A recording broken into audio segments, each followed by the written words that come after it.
বারেই অনুষ্ঠিত হবে, এর সত্যতা কি বা সূত্র কি? তো আপনারা সবাই এটা নিশ্চিত যে অক্টোবরের শেষ সপ্তাহে পরীক্ষা অনুষ্ঠিত হবে এবং এটা বিভিন্ন গণমাধ্যম বিশেষ করে ইউটিউব চ্যানেলগুলো থেকে আপনারা জানতে পারছেন, কিন্তু ইউটিউব চ্যানেল থেকে জানার কারণেই আপনাদের মনে কিন্তু সন্দেহ যাচ্ছে যে ইউটিউবাররা আসলে ভুল ভ্রান্তি কিছু ছড়াচ্ছে কিনা। তো দেখুন, গতকালকেও কিন্তু আর টিভি, সময় টিভি এবং বাংলাদেশের সব থেকে দৈনিক জাতীয় পত্রিকা প্রথম আলো পত্রিকাতেও কিন্তু এই নিউজটি ফলাও করে প্রকাশ করা হয়েছে এবং সেখানে বলা হয়েছে যে অক্টোবরেই প্রথম ধাপের পরীক্ষা অনুষ্ঠিত হবে এবং পর্যায়ক্রমে সময় মতো দ্বিতীয় এবং তৃতীয় ধাপের পরীক্ষাও কিন্তু অনুষ্ঠিত হয়ে যাবে।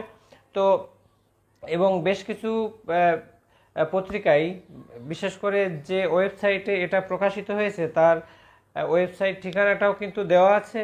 তো ওই ওয়েবসাইট ঠিকানাটায় ঢুকলে কিন্তু আপনারা পাবেন, বিশেষ করে এই প্রাথমিক অধিদপ্তরের নোটিশ বোর্ডে কিন্তু সরাসরি আমরা যেটা দেখি এখানে অনেক সময় অনেক নোটিশই কিন্তু পাওয়া যায় না। বিশেষ করে দেখুন, সর্বশেষ তৃতীয় সার্কুলার নোটিশটাও কিন্তু ওখানে আমরা পাইনি।